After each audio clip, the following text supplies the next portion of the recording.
Tenemos al profesor Santiago Niño Becerra, catedrático de Estructura Económica en la Universidad de Ramon Llull. Y le hemos pedido más o menos tratar las principales cuestiones que hay en torno a este tema. Por supuesto, hay muchos detalles, muchas ramificaciones y muchos aspectos. O sea, toca muchos aspectos, es muy transversal el tema y toca muchos aspectos, estos cambios que se están dando en el modelo productivo. Pero hemos querido resumirlo, intentamos resumirle a él el tema en tres grandes cuestiones. La primera es la crisis que vivimos, por supuesto junto a la pandemia, pero se ha sostenido que es un agotamiento del actual modelo productivo capitalista, etcétera. La segunda es la propia transición, es decir, hacia qué modelo productivo nos movemos, qué características va a tener en el futuro o lo está teniendo en el presente o qué está cambiando exactamente. Y por último, la tercera cuestión que atañe a esto sería la propia transición en sentido de cada elemento, qué desarrollo va a tener o qué recorrido va a tener. De título La crisis, la pandemia y el nuevo modelo productivo, que es en realidad el título oficial de esta charla. Perdonad toda esta historia que está sucediendo, pero es lo que a veces tiene la tecnología. Bien, yo todas las presentaciones hasta ahora, todas mis conferencias, las he comenzado con esta primera diapositiva, tendencia. ¿Por qué? A ver, lo que hacen los políticos, y el color del político da exactamente igual, cuando hablan de economía es enseñar fotos. Es decir, el paro en España acabó el año 2019 siendo del 15%. El déficit en lo que llevamos de 2020 se ha situado en el 8%. El crecimiento esperado para el cuarto trimestre de este año será del menos 2%. Es decir, son fotos. Y una foto al político, insisto, el color del político da igual, es importante porque lo que el político está haciendo es centrarse en una realidad. Sin embargo, dice muy poco a nivel económico porque lo importante es tener una serie de datos lo más larga posible, para poder elaborar tendencias. Es decir, se necesita una serie cronológica suficientemente larga, de varios años, a ser posible, para así elaborar una tendencia de hacia dónde apunta la economía. Bien, decía que esta era mi primera diapositiva siempre hasta ahora, pero ahora esto ya no puede ser así. Es decir, nos ha pasado algo, ha sucedido algo que ha hecho que esta tendencia quede rota, que esta tendencia tenga que empezar de cero y replantearse. Bien, aquí tienen una evolución de lo que ha sido el porcentaje de cambio anual trimestre a trimestre del Producto Interior Bruto en los países de la OCDE, que son las barras estas verdes, y luego a nivel mundo, que es la raya roja. Desde el año 1970 hasta el segundo trimestre del año 2020. Bien, como pueden ver, a pesar de que en el momento nos haya podido parecer terrible lo que estaba sucediendo, a un nivel global, lo que ha sucedido a lo largo de los años han sido variaciones, insisto, a nivel global, muy controladas. Fijémonos que por arriba se llega como máximo al 2 de subida, o sea, es decir, de variación positiva, de porcentaje de cambio positivo, y por abajo se llega al 2 y pico como máximo en la crisis, en el inicio de la crisis, en el 2007-8, que está marcado con un círculo. Pero excepto en ese momento, las variaciones por abajo siempre han sido muy, muy contenidas, excepto en la actualidad. Al llegar a hoy, esta caída tan brutal que ha provocado el virus, la pandemia, ha hecho que esta tendencia o la fabricación, la elaboración de tendencias que podía tener un sentido ha quedado totalmente colapsado, ha quedado cortado. Con lo cual, esto nos implica el replanteamiento de una serie de cosas que hasta ahora, pues evidentemente, no se producían. Yo simplemente quiero hacer un símil, porque este gráfico empieza en 1970, quiero hacer un símil para que veamos que lo que ha sucedido ahora a nivel mundial, tenemos que remontarnos al siglo XVIII para encontrar algo parecido, es decir, una situación de colapso total y de parón total de la economía. Y una caída tan brutal del Producto Interior Bruto en España, tenemos que remontarnos a la Guerra Civil para encontrarlo. Es decir, lo que ha sucedido actualmente, lo que ha provocado a nivel económico este virus, es lo que se llama como cisne negro, es decir, un hecho no previsto, un hecho trascendental, un hecho sin explicación lógica y un hecho que evidentemente va a tener unas consecuencias tremendas. Bien, hay un índice que, bueno, un índice que es de alguna forma muy cualitativo, pero yo creo que implica, o sea, es un índice complejo, pero que indica muy bien cómo están las cosas, que es el índice de incertidumbre, ¿no? La incertidumbre en cuanto a la política económica es un índice que oscila entre 0 y 100, y evidentemente cuanto más alto está, pues peor son las cosas, y cuanto más bajo está, pues menor. Fijémonos simplemente, veamos, insisto que va de 0 a 100, miremos cómo está la situación actualmente, ¿no? Absolutamente disparada. O sea, el índice de incertidumbre es total.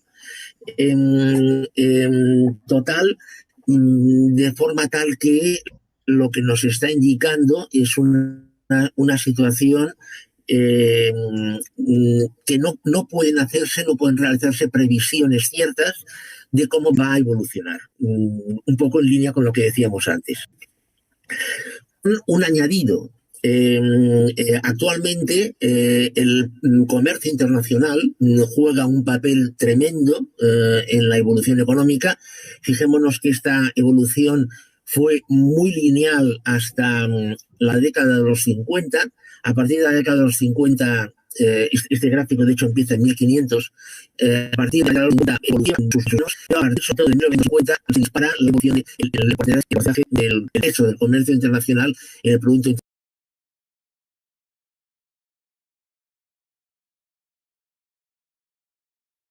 Interior Bruto mundial. ¿Qué quiere decir esto? Bueno, esto lo que quiere decir es que esta incertidumbre frena la evolución comercial, y esto evidentemente tiene un impacto negativo en el Producto Interior Bruto. Esto añadamos otra cosa. A partir del año 2008, las inyecciones de dinero de los bancos centrales en la economía internacional ha sido realmente espectacular. En Estados Unidos ya desde el 2008, en Europa empezó más en el año 2012. Claro, el dinero emitido por un banco central en realidad es pasivo, ¿no?, de este Banco Central. Entonces, fijémonos que estamos en unos niveles absolutamente espectaculares a nivel mundo actualmente, y se esperará que seguirá creciendo hasta el año 2022. Actualmente estamos en 16 billones de dólares, se espera que llegue incluso hasta casi 30 billones en el año 2022-2023, lo cual esto lo que quiere decir es que estamos viviendo con la economía dopada. La economía dopada en el sentido de que se están realizando inyecciones de dinero gratis a fin de sostener artificialmente una situación que de otra forma sería insostenible. Hago un pequeño resumen. Incertidumbre al alza, rotura de tendencia, inyección de dinero gratis por parte de los bancos centrales para sostener la economía. Bien, hablando a nivel de España, las previsiones que el Fondo Monetario Internacional realiza hasta el 2025. Hay otras más modernas, estas son de octubre, pero hay otras más modernas. Lo que pasa es que no llegan hasta el 2025, octubre del 2020, quiero decir. Fíjese, en este cuadro está recogido lo que es el cierre de España el 31 de diciembre, lo que son las previsiones del gobierno a 11 de febrero del 2020, las últimas antes de la llegada del virus, y luego las previsiones hasta el año 2025. Bien, de este cuadro yo creo que es interesante resaltar un par de cosas. Evidentemente la caída del 2020 es tremenda, ¿no? Caída del Producto Interior Bruto, el déficit del 14,1, etcétera, etcétera. Pero yo creo que es interesante resaltar varias cosas de este gráfico. Por un lado, dejar muy claro que España ya estaba mal cuando llega el virus. Es decir, ahora parece que la culpa de todo la tenga el virus. Esto no es cierto. Fijémonos en la columna de 2019 cierre, que cuando el virus llega, el PIB ya se está desacelerando, España ya tiene un déficit del 2,8%, la deuda pública está situada en el 95% del PIB, el desempleo es del 14%, aquí no está contemplado el subempleo, y la inflación es el 0,7%. Las previsiones del gobierno aún se empeoran en febrero, en cuanto a crecimiento, no en cuanto a PIB, y no en cuanto a déficit, perdón, y luego a partir de aquí, del 2020 al 25, fijémonos en dos cosas. En primer lugar, que es verdad que en el 2021 se recupera la economía, pero a partir de aquí se va desacelerando. Y en el 2025 acaba en el 1,5% de crecimiento. En segundo lugar, en el 2025 España sigue teniendo un déficit del 4,4% del PIB. Por otra parte, la deuda pública, fijémonos que crece mucho este año y luego se reduce muy poco, escasamente 4 puntos. El desempleo sube, luego baja, sin embargo se queda en el 14 y la inflación se recupera muy poco. ¿Qué quiere decir esto? Bueno, esto de alguna forma lo que quiere decir es que España estaba mal, y el desempeño que va a tener en los próximos 5 años va a ser realmente muy, muy pobre. Bien, vamos a dividir lo que viene a continuación en cuanto a España rápidamente en tres grandes líneas. En primer lugar, el tema de ingresos y gastos públicos. Fijémonos que las expectativas son aumento del gasto público, caída del ingreso público, por descontado, porque se va a tener que gastar más para recuperar o para sostener la situación económica y por el lado de los ingresos la recaudación va a caer porque evidentemente no va a haber fondos suficientes vía recaudación fiscal. Claro, viendo este gráfico, lo que aquí vemos es que el déficit va a crecer espectacularmente y la pregunta también automática es de quién es la culpa, de unos ingresos insuficientes o de un gasto público excesivo.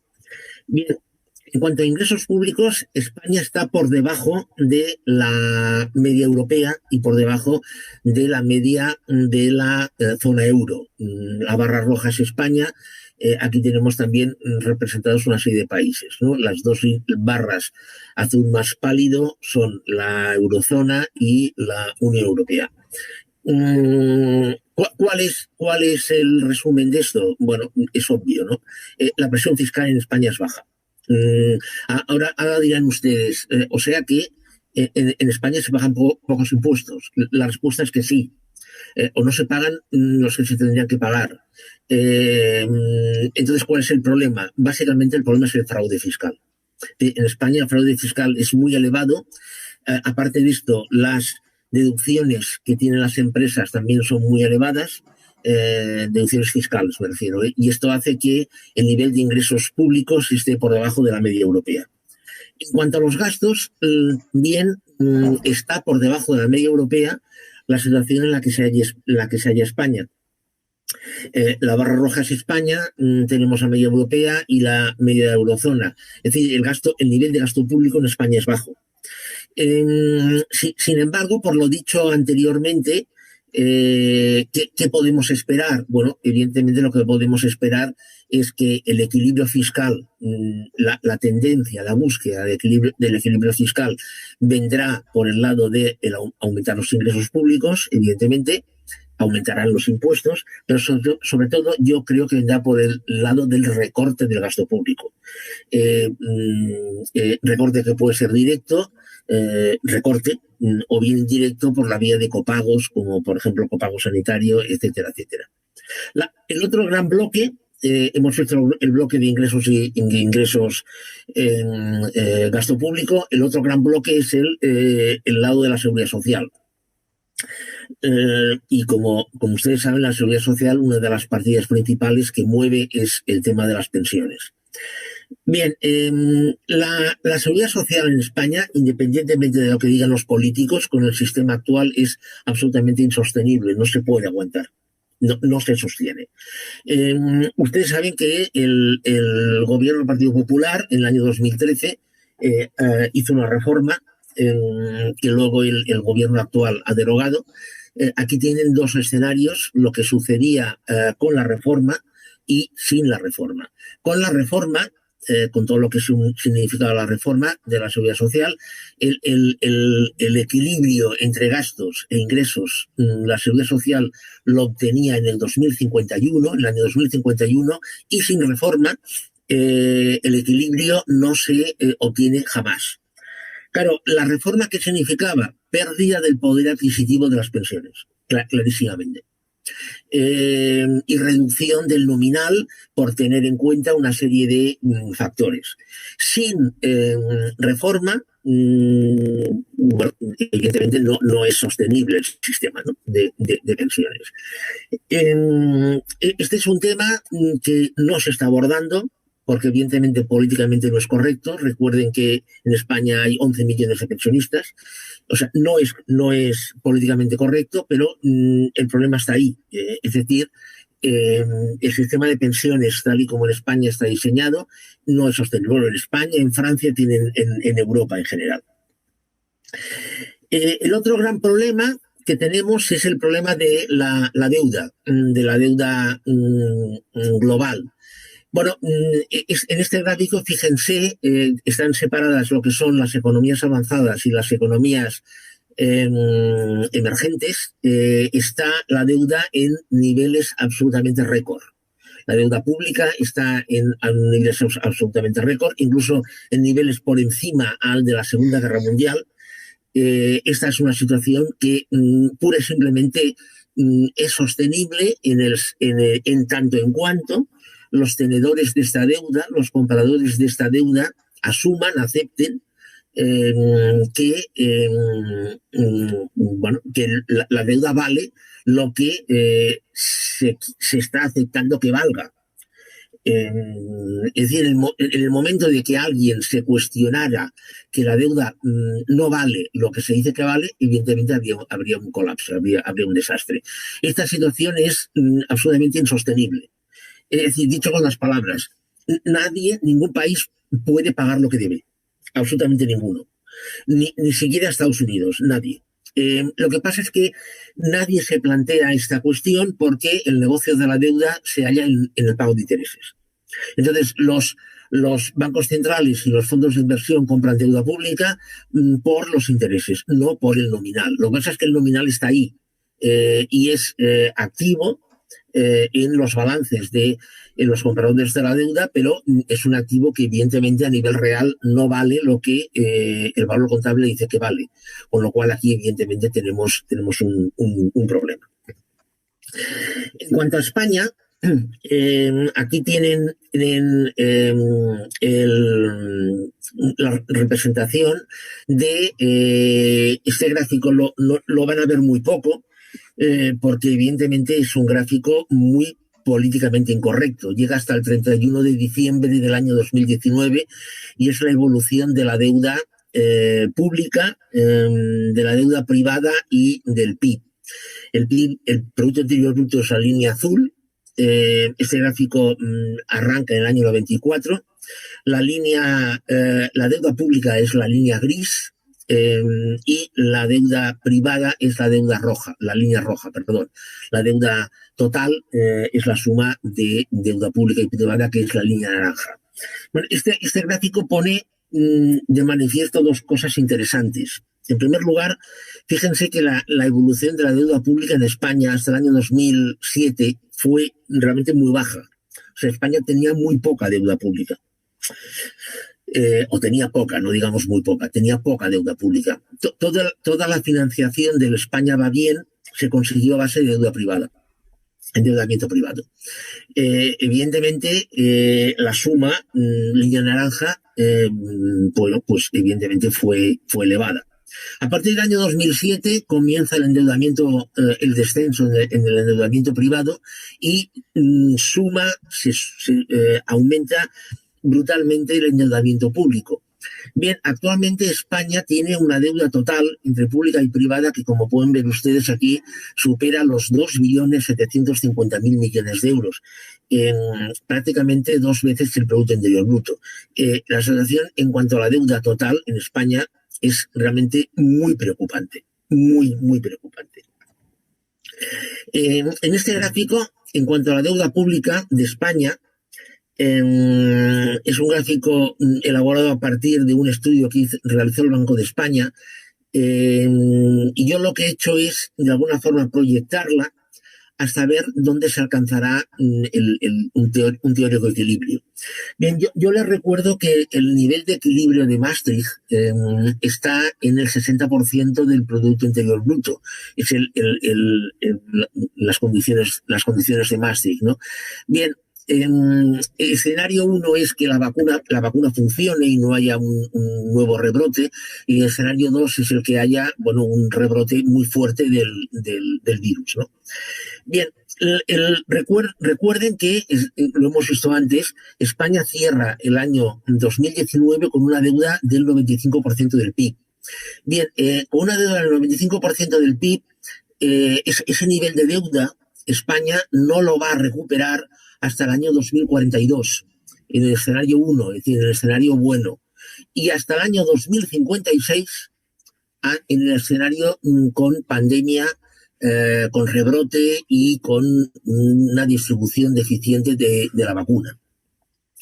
Y el nivel del 60% de deuda, que es ese nivel de Maastricht al que tienen que apuntar todos los países europeos, no lo recupera hasta el año 2056 en el escenario 1 y hasta el año 2064 en el escenario 2. Claro, hablar en términos actuales de el año 2064 o del año 2056 es hablar de la eternidad. Es decir, hoy que estamos viviendo al día prácticamente porque no sabemos qué sucederá mañana, porque las previsiones están cambiando constantemente debido a la caída que se está produciendo en cuanto a la evolución de la pandemia, etcétera, etcétera, es puramente aproximativo. Esto lo que quiere decir, este gráfico, como hay que leerlo, es que España va a tardar horrores, muchísimo, en alcanzar este nivel de deuda, de un nivel de deuda asumible, a no ser que pasen cosas en medio, como una reconversión de la deuda, en fin, etcétera, etcétera. La otra vertiente, que es la deuda de las empresas, que tienen ustedes la evolución de la deuda corporativa, de la deuda de las empresas en Estados Unidos, desde el año 40 hasta la actualidad. Como pueden ustedes ver, en Estados Unidos la deuda corporativa, la deuda de las empresas, está en unos niveles absolutamente desmesurados. Es verdad que está creciendo menos que en los años anteriores, lo que pasa es que ya está en niveles absolutamente innegociables. Cayó un poco durante los años de crisis, pero actualmente sigue creciendo. En Estados Unidos, el problema de la deuda corporativa, el problema de la deuda de las empresas, es un auténtico problema y una auténtica preocupación. Bien, y la tercera cosa de la que tenemos que ocuparnos, tenemos que hablar de ella también, es el tema de la productividad. O sea, el gran problema de España, el problema con mayúsculas, es que España es un país en conjunto, que tiene una productividad muy baja. Para que se hagan una idea, sobre un índice 100 europeo, un índice medio de 100, la productividad de España está en 98 y la de Austria está en 116. Es decir, esto es para que nos hagamos una idea. La productividad en España es baja y la productividad, como ya saben, es la medida de la competitividad. Es decir, un país es tanto más competitivo cuanto mayor es su productividad. Además, en España sucede otro fenómeno que recoge este gráfico. Fíjense que la productividad y la ocupación se comportan de forma inversa. Es decir, cuando la productividad cae, el empleo aumenta. Y cuando aumenta la ocupación del factor trabajo, la productividad disminuye. Es decir, en España se mejora la productividad despidiendo personas, o sea, es decir, reduciendo plantillas, no a base de inversión. ¿Por qué? Porque en gran medida el modelo español económico es un modelo muy intensivo en factor trabajo y muy poco intensivo en factor capital, o nada intensivo en factor capital. Insisto que hay zonas en las que esto no sucede. Por ejemplo, ustedes tienen aquí al lado en Vitoria un polígono industrial que está a la cabeza en cuanto a robótica. Ahí evidentemente no hay ningún problema de productividad, pero en líneas generales, pensemos por ejemplo que en España el turismo tiene muchísimo peso en el PIB, la productividad en el sector turístico es muy baja, en fin, etcétera, etcétera. Aquí tenemos una comparación en lo que es la productividad en Francia, en Alemania, en Francia, en Italia y en España, tomando como índice 100 la productividad en 1995. ¿Qué es lo que ha sucedido? Bueno, pues, o lo que sucede. Fíjese que en Alemania y en Francia la productividad crece, en Alemania más, pero bueno, en Francia también crece. Sin embargo, en Italia y en España cae, incluso se llega a un estancamiento, ¿no?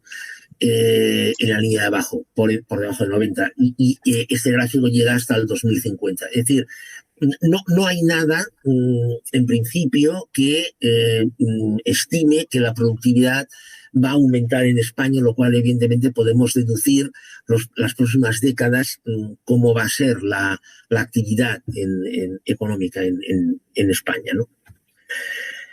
Bien, otro elemento a tener en cuenta es el tema de lo que es la desigualdad. Este gráfico está referido a Estados Unidos. O sea, está referido a Estados Unidos. He cogido Estados Unidos porque Estados Unidos es el país que mejor de largo estudia su propia realidad económica y lo publica. Es decir, no se esconde, lo presenta y se discute. Bien, como pueden ver, aquí tenemos la evolución en este gráfico se recoge la evolución de la cantidad de riqueza controlada por el 1% más rico de la población. Observemos que alrededor de 1927-28, el 1% más rico de la población controlaba prácticamente el 24% de la riqueza. Debido a un acto voluntario, porque esto de forma natural no pasa, la desigualdad va cayendo hasta el 8,9% en el año 76. Es decir, en 1976 el 1% más rico de la población controla el 8,9% de la riqueza. Esto básicamente se debe al sistema fiscal. Y luego, a partir de aquí, se produce un incremento de la desigualdad de nuevo hasta llegar en el año 2007 al 24%. Esto a partir de aquí incluso ha ido creciendo, ¿no? Lo veremos después. Es decir, ¿qué es lo que está sucediendo? Lo que está sucediendo es que la desigualdad que cayó debido a procesos de Guerra Fría, etcétera, etcétera, ha vuelto a crecer porque ahora ya no es necesario desde un punto de vista económico ni social que la desigualdad se reduzca. Aquí tenemos el mismo gráfico expresado de otra manera, lo que es también en Estados Unidos. comparando lo que es la productividad, los salarios y luego la compensación metiendo todo tipo de remuneraciones, ¿no? Es decir, bonus, etcétera, etcétera. Fijémonos que la productividad hasta finales de los años 70 está por encima de lo que es la compensación y los salarios, está por encima. Pero cuando llega a la actualidad está la productividad está prácticamente aumenta un 80% y los salarios solamente han aumentado un 7%, con lo cual evidentemente se ha producido un incremento tremendo de la desigualdad. En España, este es un estudio, este es un cuadro elaborado que elabora a partir de un estudio de Oxfam. Tenemos lo que es la distribución de la riqueza, ¿no? O sea, las dos primeras decilas están controlando el 69% de la riqueza en España. La primera decila el 56%, la segunda decila el 13%. Luego tenemos la clase media alta, las dos decilas siguientes que controla el 16%. La clase media controla el 9,7%. La clase media baja controla el 4,8%. Y la clase media en su totalidad controla el 30,5% y luego la clase baja controla el 0,1%. Ahora igual están pensando cómo es posible que haya una decila que controle el menos 0,3% de la riqueza. Sí, esto es posible debido a que sus deudas superan a su patrimonio. O sea, tienen más deudas que patrimonio. Esta es una... España... no nos damos cuenta de esto porque, bueno, puede que vivamos en ella y no nos demos cuenta de esto. España es un país muy desigual, realmente muy desigual, que el modelo de protección social hasta ahora ha ido compensando esta desigualdad, pero a pesar de todo la desigualdad realmente es muy elevada. Bien, dentro de este fenómeno o dentro de esta este entronque de lo que es la distribución de la renta y lo que es la distribución de la riqueza, la clase media juega un papel absolutamente fundamental. Aquí este gráfico lo que recoge es el porcentaje de la población que forma parte de la clase media en cada momento de su vida. Y además es muy interesante este gráfico porque está dividido por generaciones. Lo que se llama la generación del silencio, que es la generación anterior a los baby boomers, la generación de la Primera Guerra Mundial, de la Segunda Guerra Mundial. Como pueden ver, está un porcentaje de población, en el eje de ordenadas está el porcentaje de la población. Hay una cantidad realmente baja de personas que a lo largo de su vida están en la clase media. Luego vienen los baby boomers, con una diferencia mucho más elevada. Aquí están los años, debajo de cada nombre están los años que se considera que esta generación tiene su existencia. Hay ligeras diferencias en esto, pero bueno, la generación X está por debajo, la generación de los millennials, la generación Y del 83 al 2000, 2002, y luego la generación Z, que son los nacidos después del año 2000. Faltaría la generación T, porque la generación de la generación Z de verdad va del 96 al 2008, al 2007, y luego la generación T va del 2008 hasta la actualidad. Bien, ¿cuál es el resumen de este gráfico? La clase media cada vez tiene menor peso en la sociedad y cada vez menos personas de su generación están dentro de la clase media. Si la clase media hemos dicho que es lo que existe, la franja que existe entre la clase alta y la clase baja, evidentemente a lo que nos lleva esto es a la conclusión de que cada vez tiene menos importancia o menos peso la clase media, ¿no?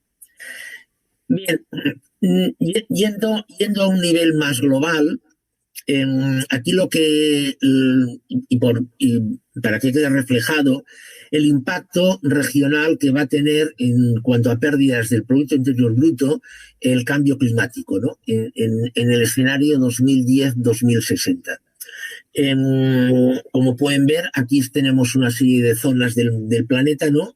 Los países miembros de la OCDE de América, los países miembros de la OCDE de Europa, del Pacífico,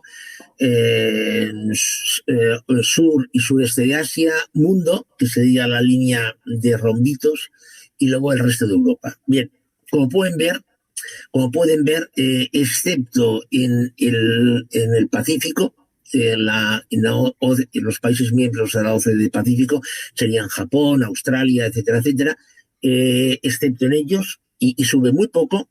El cambio climático va a tener unas consecuencias muy negativas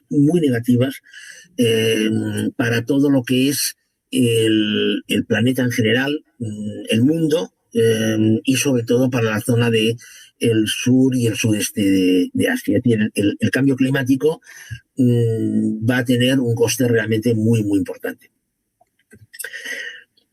Bien, este es un gráfico muy, muy interesante.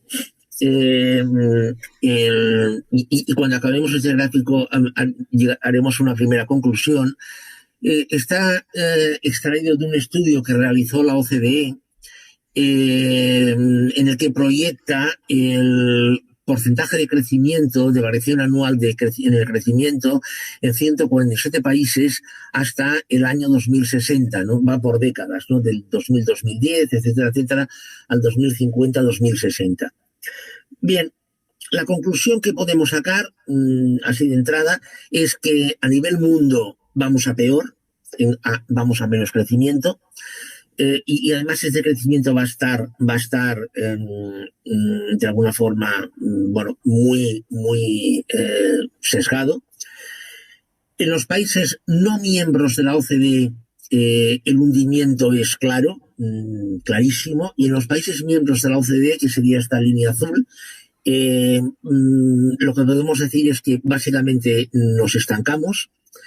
España evidentemente es miembro de la OCDE, nos estancamos y acabamos el año 2060 en una situación peor, de alguna forma, de la que estamos en fin, de media, ¿no? en la actualidad. Nosotros estamos aquí, la línea punteada, y el fin estimado de esta crisis está en el año 2024. Bien, la primera, o sea, una conclusión que podemos sacar de ese gráfico es que el virus en sí, lo que es la pandemia, no parece que vaya a tener un impacto definitivo, ni muchísimo menos. Es decir, el virus va a traer una serie de cambios, evidentemente, va a tener un efecto, de hecho ya lo estamos viendo, va a ocasionar una serie de cambios, pero la inercia que estos cambios van a tener, se van a ver, van a superar al propio impacto del virus. Es decir, la tendencia es decreciente por agotamiento del sistema, no del modelo, sino del sistema, y la perpetuación en el tiempo de alguna forma va a continuar. La desigualdad claramente se ve que aumenta. En ese gráfico se recoge el aumento de desigualdad entre la decila 9 y la 1 en una serie de países miembros de la OCDE.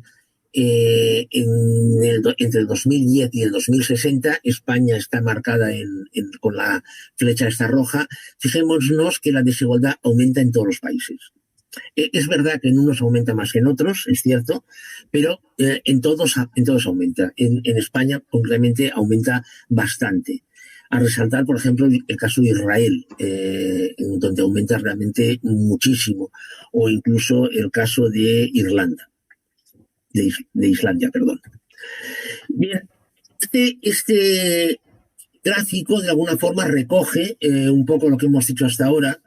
Lo que hace es proyectar un estudio que hizo la Société Générale, proyecta la evolución del Producto Interior Bruto per cápita hasta el año 2050. Lo que hizo fue, en el año 2005, aplicó un modelo econométrico a una serie de países, a una serie de variables de países, y los proyectó hasta el año 2050. En este gráfico es verdad que el país que más cae es España, es cierto. Pero yo creo que esto no es lo importante. Lo realmente importante, insisto, es que todos los países caen. Es decir, no hay ningún país que vaya mejor. Si sumamos el hecho de que se va peor al hecho de que la distribución de la renta empeora, es decir, que la desigualdad se incrementa, esto lo que podemos decir, la conclusión que podemos llegar es a la que se está produciendo, se va a producir, se va a seguir produciendo un incremento de la concentración de la renta y de la riqueza y del capital, evidentemente, en unas manos, mientras que en otras cada vez tiene menos importancia. Perdón.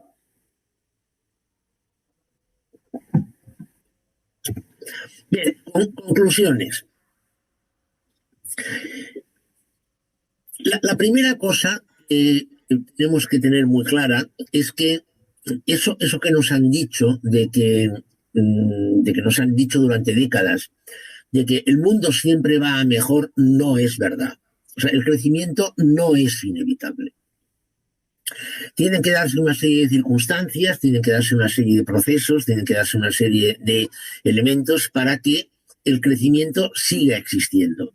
Y evidentemente el crecimiento no solo no es inevitable en los países desarrollados, actualmente desarrollados, sino que, por descontado, no es inevitable en los países menos desarrollados. Una de las teorías de los años 60, en la cual el crecimiento y el desarrollo fueron unos temas que estaban muy de moda, era que los países entonces subdesarrollados, antiguas colonias, la propia inercia les llevaría hacia un crecimiento y que llegarían a crecer. Bien, la realidad ha demostrado que esto no es verdad, no es cierto. Es decir, insisto, el crecimiento no es inevitable. En segundo lugar, el modelo de protección social, que unos países tienen más desarrollado que otros, se implantó por necesidad. O sea, pensiones, subsidio de desempleo, sanidad universal, educación pública. O sea, esto no se hizo porque sí. Se hizo por necesidad para mantener calmada a la clase trabajadora, generar PIB, y a partir de aquí, evidentemente, financiarlo con los impuestos que el crecimiento iba generando. Pero insisto, no fue por un acto ético ni nada por el estilo, fue exclusivamente por necesidad. Esta necesidad está cayendo. Estas son las razones por las cuales el modelo de protección social está retrocediendo. Tercera conclusión. La vinculación entre crecimiento económico, es decir, aumento del PIB, y demanda de trabajo, es decir, empleo, ocupación, que en un pasado estuvieron vinculadas, es decir, cuando había crecimiento económico, había crecimiento del empleo, de la ocupación, y una cosa llevaba a la otra, esto hoy ya no es cierta. Es decir, hoy el crecimiento económico se ha desvinculado totalmente de la creación de puestos de trabajo, de la demanda de trabajo, y se ha vinculado evidentemente a la tecnología. De hecho, la cuarta conclusión va por este lado. La tecnología cada vez realiza más tareas y cada vez es más autónoma. Es decir, cada vez la tecnología necesita menos factor trabajo y el crecimiento necesita menos factor trabajo y, sin embargo, necesita más tecnología. El Estado es crecientemente innecesario, por lo que su rol va a menos mientras que las corporaciones van a más. Hay un ejemplo para mí, creo que es clarísimo. Si ustedes suman la facturación de las 10 principales empresas del mundo, de las 10 mayores empresas del mundo, 10, en el año 2019 da una cifra, da una cantidad que supera al Producto Interior Bruto del Reino Unido. Bien, esto nos da una dimensión una idea de la dimensión de lo que estamos hablando. Es decir, hoy el Estado está cediendo funciones, está retrocediendo en favor de estas grandes corporaciones que evidentemente son las grandes tenedoras de capital. También la política se halla en retroceso. La política de los políticos, es decir, esta ciencia de la política. ¿Por qué? Porque cada vez es menos necesario convencer y persuadir a la población. Es decir, la democracia, esto está vinculado totalmente con la democracia, claro está, la democracia, la eclosión de la democracia se produce después de la Segunda Guerra Mundial. En España no, claro, pero en general, ¿no? En los países occidentales. La eclosión de la democracia se produce después de la Segunda Guerra Mundial. Es necesaria la participación de la población en la toma de decisiones. Es necesario guiar a la población hacia un camino que necesita el capital para fomentar este crecimiento. Y es necesaria la participación de la población en este proceso democrático para legitimarlo. Esto no es así. Es decir, pensemos en algo tan habitual como la política monetaria. La política monetaria en la zona euro, todos los países la han cedido al Banco Central Europeo, y el Banco Central Europeo es el controlador máximo de la moneda y de la banca. Esto hace 30 años hubiese sido impensable. Hoy los países lo han hecho porque se ha ganado operatividad, pero evidentemente se han cedido funciones. Esto también va a pasar con la política fiscal, por ejemplo. La importancia del individuo es también decreciente. Cada vez el individuo es menos importante y luego es más importante el grupo, el colectivo. De hecho, cada vez más el individuo es importante en función de lo que aporta al grupo, al colectivo.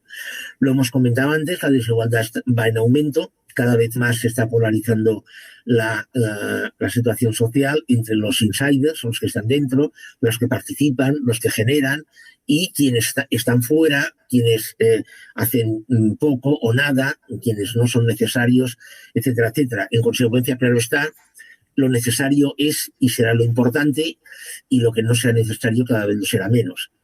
Y todo esto en un marco que, bueno, yo lo he calificado así: las revoluciones ya no están de moda.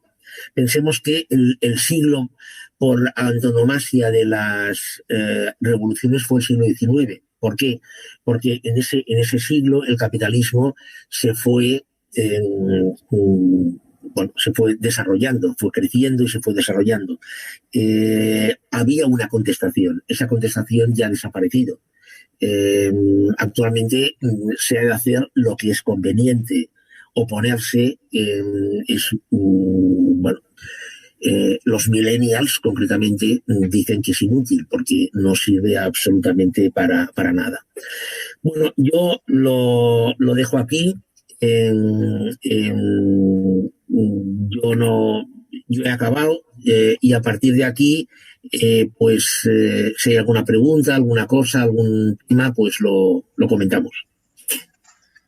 Muy bien.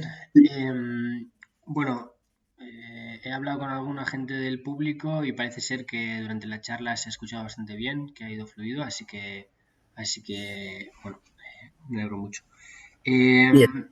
Respecto a los temas que se han tratado, quizás sí sería interesante, ya he explicado al profesor que, bueno, no va a haber opción a que el público haga sus preguntas por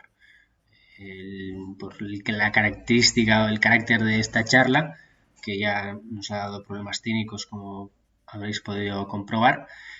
Pero sí que sería interesante quizás subrayar ahora algunos aspectos que pueden ser de mayor interés. En este sentido, has hablado de los cambios que se están dando, el desarrollo que se están dando en diversos aspectos, como la deuda y, bueno, la otra cara de la moneda, que es el déficit de las cuentas públicas, de la productividad, y bueno, de todos estos cambios que se están dando, y la inestabilidad social, la incertidumbre, etcétera.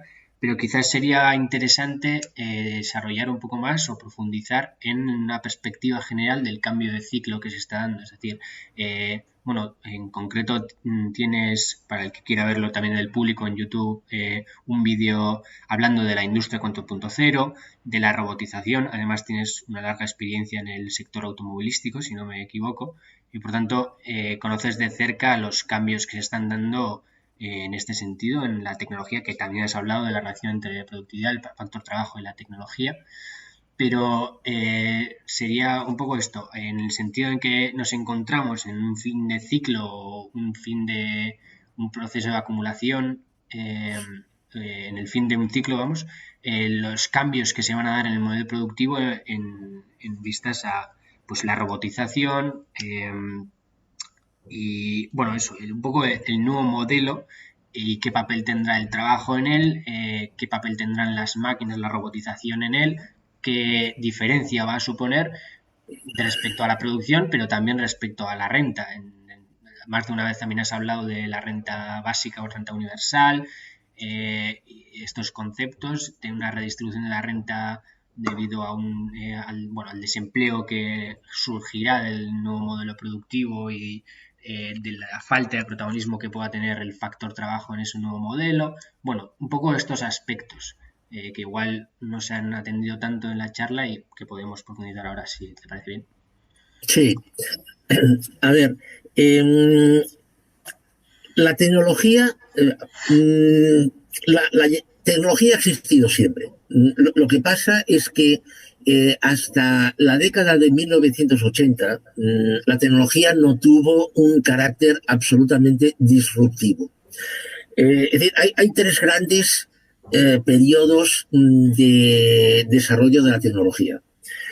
El primer periodo nace en la noche de los tiempos y llega hasta la Primera Guerra Mundial.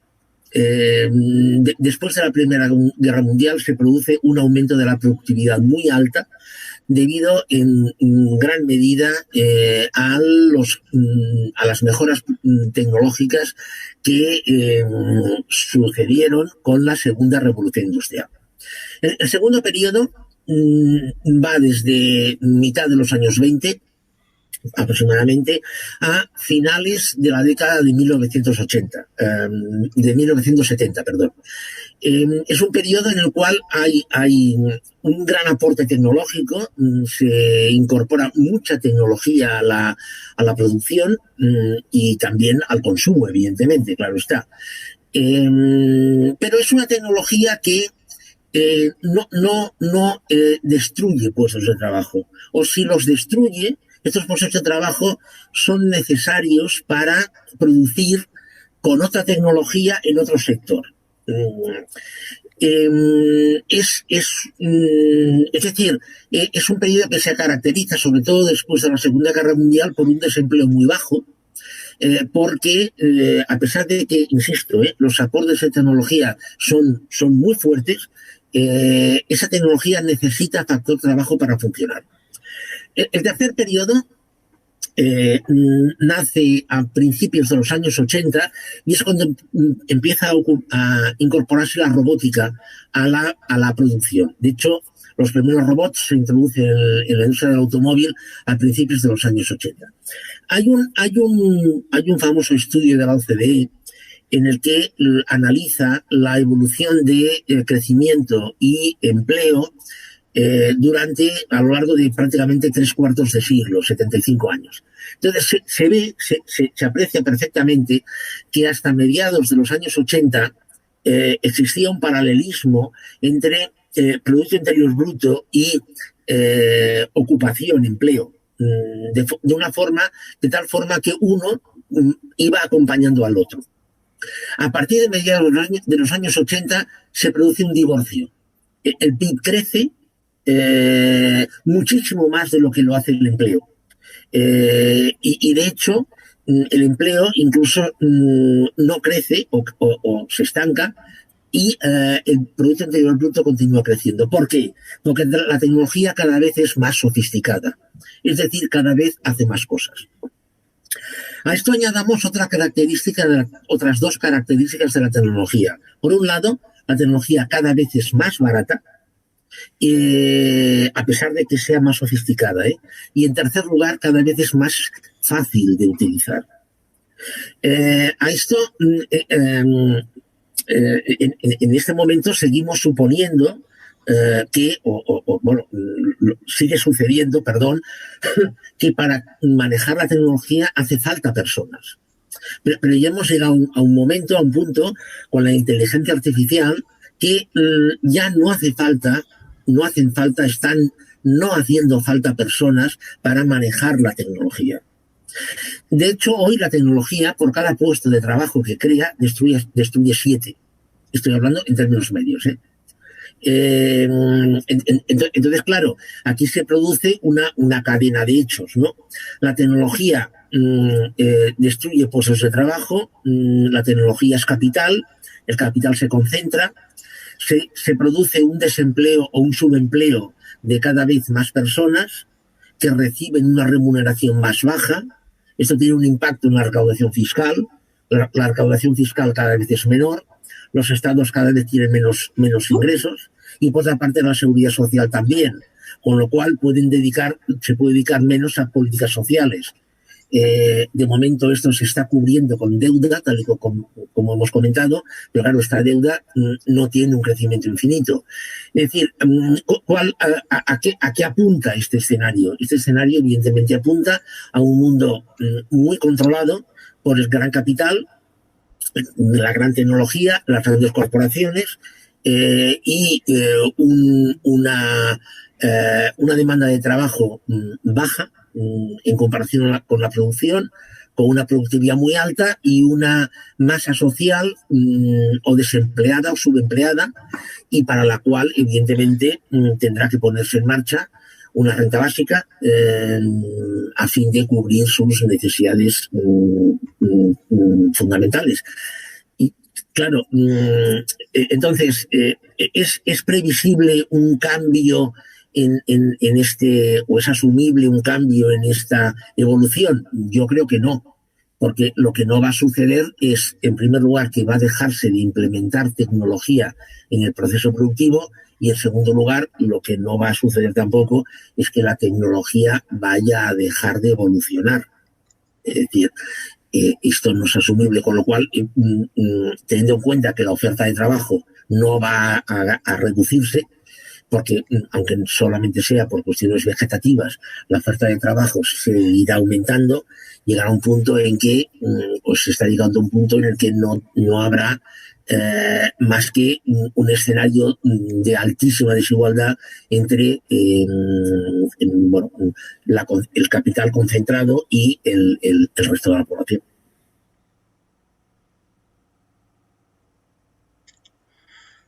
Y ¿Más cosas? Sí. Bueno, sería un poco, sin alargaros demasiado, pero sí para aprovechar, ya que se están comentando cosas muy interesantes, la cuestión de todos estos cambios en el modelo productivo, y también has dicho que aumentará la incertidumbre, la desigualdad social y, bueno, en general la inestabilidad social.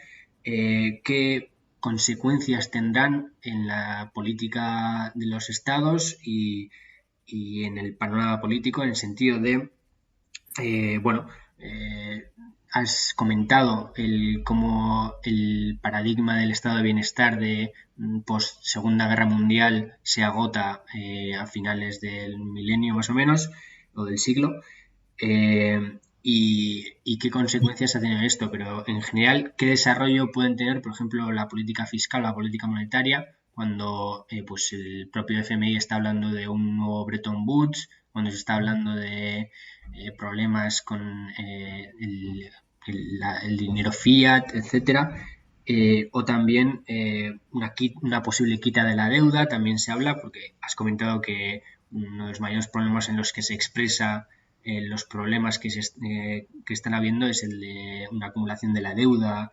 enorme y que nadie puede asumir, o también el hecho de el cambio posible que se pueden dar en las hegemonías comerciales, económicas o incluso militares, pues como has comentado las previsiones del crecimiento de la OCDE se estancaban por debajo de las previsiones mundiales. Y bueno, un poco, ya sé que es una pregunta menos directa o más general, pero muy asociada con la pregunta anterior de que en tanto que se cambie de ciclo o que cambia totalmente el modelo productivo en el sentido del factor trabajo que ha sido protagonista desde los inicios del capitalismo va a quedar relegado a un papel no tan protagonista. ¿Qué consecuencias tendrá en el papel de bueno, has dicho que los estados perderán parte de su protagonismo, pero en general, ¿qué consecuencias puede tener en las políticas que se den? ¿Qué nuevo orden o qué nuevas condiciones se tendrán que dar para reavivar o porque en algún momento se tendrá que reactivar el, no sé si se llama crecimiento o la producción o el ciclo productivo? ¿Qué condiciones se tendrán que dar para poder hacer posible esto? No sé si me he explicado bien la pregunta, pero... Sí, sí, muy bien. A ver, hay un concepto, no sé, cuando acabe esta charla, cuando acabemos, yo a todos los que nos están viendo y oyendo, yo les invito os invito a que entréis en Google y, y pongáis en el buscador Gran Reset. Este concepto, el concepto de Gran Reset, es un concepto que nace en el año 2010 en una obra de un señor llamado Richard Florida, que bueno, no tuvo absolutamente ninguna proyección, en el que decía este señor que había que aprovechar lo que sucedió con aquella crisis financiera, con aquella crisis bancaria, la quiebra de Lehman Brothers, etcétera, etcétera, para hacer las cosas de otra manera, digámoslo así. Hacer las cosas de otra manera a un nivel económico, monetario, fiscal, etcétera, etcétera. Bien, ese concepto nadie le hizo ni caso. Es decir, pasó totalmente desapercibido. Lo que es muy interesante es que el World Economic Forum ha resucitado totalmente este concepto, el concepto de Gran Reset. Y de hecho, si vamos a la página del World Economic Forum, veremos que hay una sección dedicada exclusivamente a eso, al Gran Reset. ¿Qué es el Gran Reset? El Gran Reset, de alguna forma, es un concepto, insisto, que está ya asumido. O sea, el Gran Reset, en el fondo, lo que consiste es en aquella idea que nos había dicho el autor en el 2010, hacer las cosas de otra manera, en un sentido global, en un sentido planetario, no solo a nivel monetario y fiscal, que por descontado también, sino también en una perspectiva ecológica, etcétera, etcétera, y además política. Es decir, la política, tal y como la entendemos, los partidos que concurren a unas elecciones y que cada 4 años, más o menos, se les vota, etcétera, etcétera, ha dejado de tener sentido desde una perspectiva global. ¿Por qué? Porque hoy en día, si el gobierno australiano, por ejemplo, baja los tipos de interés, eso tiene un impacto que es mundial y esto afecta a todas partes. Si BlackRock, que es un fondo de inversión que está manejando 8 billones de dólares, toma la decisión de comprar o vender mucha deuda francesa, eso tiene un aspecto que es global. Y esto supera, simplemente hemos puesto 2 ejemplos, y esto supera a lo que es el gobierno australiano y supera lo que es al gobierno francés. Es decir, independientemente de qué partido esté gobernando, esto da exactamente lo mismo. Es decir, estamos pasando una situación en la cual las opciones pasan a ser globales, pasan a ser planetarias. De hecho, el World Economic Forum es, como ya sabemos todos, un organismo que es internacional. Bien, el World Economic Forum ha tomado este concepto de Gran Reset como punto de partida en el sentido de que las cosas se han de hacer de otra manera y esto va a implicar, evidentemente, pérdida de libertades individuales, un poder de decisión, privacidad, etcétera, etcétera.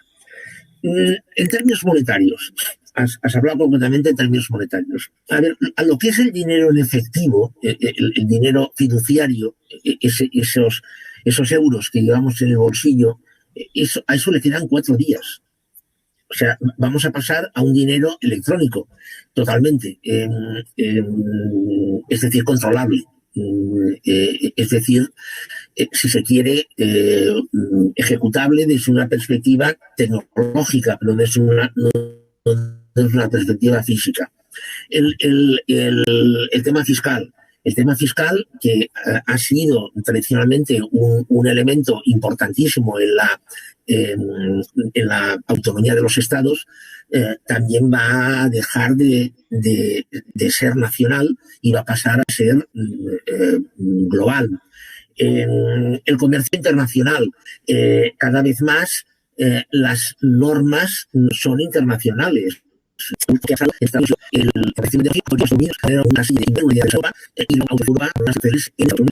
yo creo que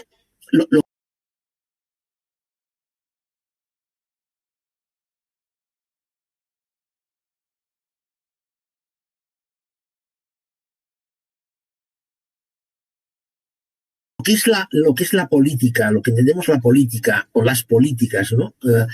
A un nivel de país van a perder muchísima importancia, van a ser las grandes corporaciones y los grandes intereses a nivel internacional los que van a marcar las líneas, y lo que yo sí que creo que va a ganar en importancia van a ser las políticas municipales. Los municipios. ¿Por qué? Porque los municipios están en contacto con la población. Es decir, es posible ver al alcalde o a la alcaldesa de una ciudad paseando por la ciudad. Lo que es imposible es ver al presidente del gobierno o ver al presidente del Banco Central Europeo paseando por una ciudad. O sea, esto es impensable, ¿no? Es decir, lo que pasa es que también es verdad, yo pienso, entre paréntesis, que van a tener que producirse unas agrupaciones municipales. En España tenemos más de 8.000 municipios y esto no tiene sentido. Con lo cual va a tenerse que producir una serie de agrupaciones municipales. Pero yo creo que el municipio, como administrador local, va a ganar en importancia. Los estados, la política de Estado, las políticas de Estado, políticas económicas, van a tener mucha menos importancia, y lo que es a nivel global, nosotros, por ejemplo, lo tenemos muy claro con respecto a la Unión Europea, va a jugar una importancia creciente. Es decir, una palabra en términos muy operativos. Si se ha de añadir un nuevo carril a la autopista Bilbao-San Sebastián, yo creo que esto no se va a decidir en Euskadi ni se va a decidir en Madrid, sino que se va a decidir en Bruselas. Con todo lo que esto supone de bueno, evidentemente, y de malo.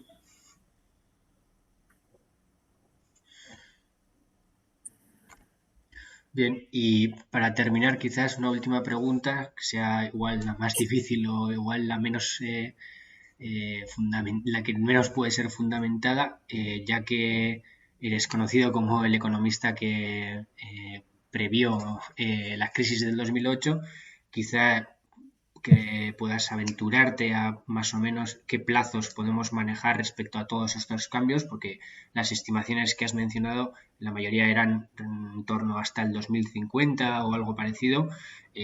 La industria 4.0 que has mencionado, la robotización, el desplazamiento del factor trabajo, el cambio en el papel de los estados, de las regiones, la municipalización y, bueno, todas estas tendencias que has estado hablando, más o menos, que es básicamente de lo que se habla, es las tendencias que se van a dar, que van a suponer el cambio a un nuevo ciclo o modelo productivo, en qué periodos, en qué fechas. Por supuesto, todo es estimación y todo es con los datos que manejamos, pero bueno, ¿de qué tipo de transición estamos hablando, más allá de una mera pandemia o si se encuentra la vacuna o no? Todo este desarrollo, todas estas tendencias, ¿en qué plazos se van a materializar, más o menos? A ver, nosotros ya sabemos, estamos en una crisis que empieza en el 2007 y que tiene varias subfases. Todo el mundo está de acuerdo en que esta crisis, que empieza en el 2007, finalizará definitivamente entre el 2023 y el 2024. De hecho, por ejemplo, Ryanair, por citar un ejemplo solo, ¿no? Ryanair ha comentado que él espera, o ella espera, en el 2023 llegar a la normalidad que tenía antes de la llegada del virus. Recordemos que el virus lo único que ha hecho ha sido hacer la puesta en marcha, acaba de ponerse en marcha igual más tarde. Esta charla que ya estamos viendo online, el virus posiblemente hubiese sido presencial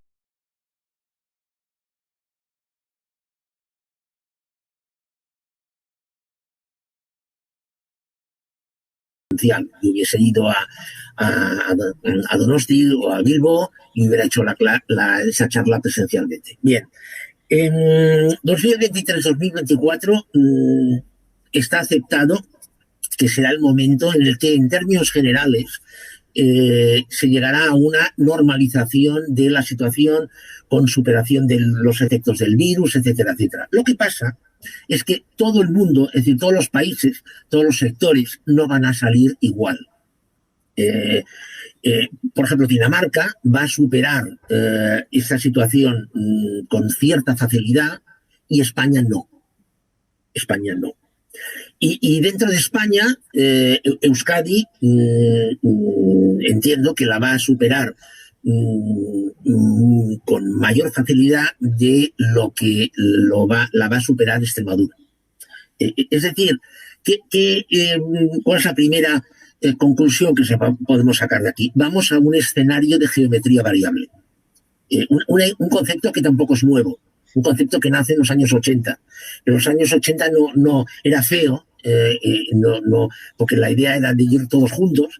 Bueno, ahora se ha visto que esto no es así, con lo cual la geometría variable, que es algo, por otra parte, que es lógico, tomará carta de naturaleza, ¿no? Bien, entonces, 2023, 2024, 2025, me da igual, se supera totalmente la crisis, implantación del nuevo modelo, implantación de tecnología a mansalva, mayor desigualdad social, concentración del capital, pérdida de importancia de los estados, cooperación, Internet de las cosas, producción aditiva, etcétera, etcétera.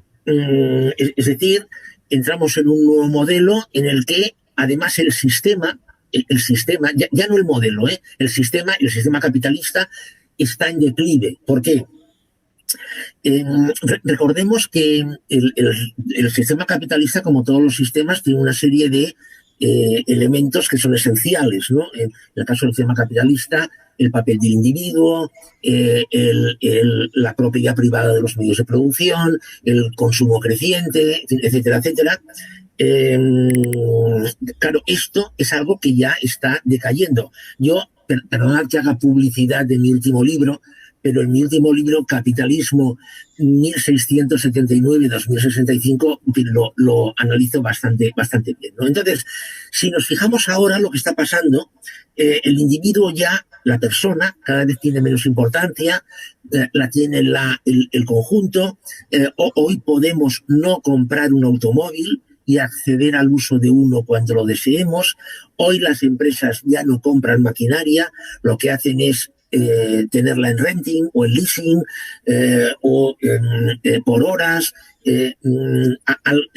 Accedemos a factor trabajo que necesitamos cuando lo necesitamos.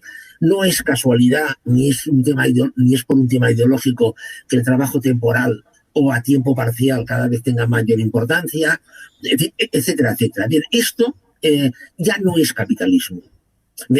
Hombre, claro que es capitalismo. Ya, sí.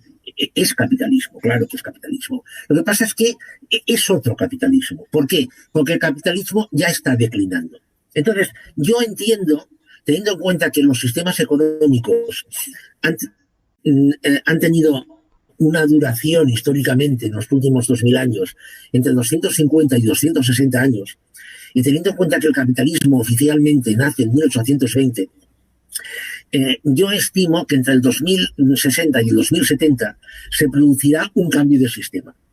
A ver, y si es en el 2080 me da igual. O sea, lo que quiero decir es que el capitalismo no va a ser eterno. El capitalismo a partir del 2023-24 se recuperará, es decir, dejaremos de tener la incertidumbre que tenemos ahora, porque ahora todo es incertidumbre, ya lo hemos visto en uno de los gráficos. Esta incertidumbre desaparecerá, se llegará a una estabilización, pero en declive. Es decir, el sistema como tal irá declinando en su operativa e irá implementando una operativa nueva en la que la propiedad privada cada vez tendrá menos importancia, el individuo cada vez tendrá menos importancia, el Estado tendrá menos importancia, la democracia tal y como la conocemos tendrá menos importancia, la concentración del capital cada vez será más elevada. Capital, recordemos que es igual a tecnología, cada vez tendrá más importancia, etcétera, etcétera, hasta que un día alguien diga, esto ya es otro sistema. ¿Qué día será ese? No lo sé. O sea, llegará un día en que, este es otro sistema, ¿no? Hay una cosa que es muy interesante. En ese gráfico que hemos visto del porcentaje de la población de una generación que es miembro de la clase media, falta una generación, que es la generación T. La generación T es la generación que nace en el 2008, empieza en el 2008 y acaba en el 2023-24. Es decir, la persona más anciana, digámoslo así, la persona mayor de más edad de la generación T tiene actualmente 12 años. Bien, esta generación, la generación T, es la generación que se considera puramente digital, la primera generación tecnológica. De ahí la T, de touch, de táctil. Es la primera generación tecnológica. Es la generación que habrá nacido en y con la tecnología. Las demás generaciones no. O sea, han tenido un periodo de adaptación, pero esta no. Bien, esta generación se considera, pensad que esta generación, la generación T, en el año 2040, 2050, en el que este declive ya estará muy elevado, habrá llegado a su máximo desarrollo profesional. Es decir, la generación T es la generación que va a implementar realmente el nuevo sistema. Y a partir de aquí sus descendientes, claro. O sea, yo creo que es una generación muy interesante para analizar. Esto es un tema de los sociólogos, evidentemente, porque es una generación que rompe con lo que habíamos visto hasta ahora. Entonces, bueno, los plazos nos vendrán un poco dados también por las circunstancias. Pero vamos, resumiendo, 24-25, transición, 2050-60, cambio de sistema y evidentemente de modelo. Vale, pues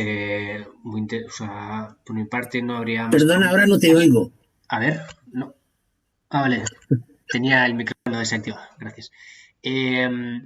Por mi parte no habría más preguntas. Creo que ya hemos tocado suficientes temas. La verdad es que queda mucho en el tintero porque al final abarcan muchas cosas los temas que se han tratado, pero bueno, ahí dejamos las cuestiones abiertas y da oportunidad para una nueva charla en el futuro. Si puede ser presencial, pues mejor. Y bueno, sobre todo agradecerte a ti muchísimo que hayas aceptado nuestra invitación. Ha sido muy interesante, desde que seas sistemático de judo. Bueno, sin nada más podemos dar por finalizada la charla.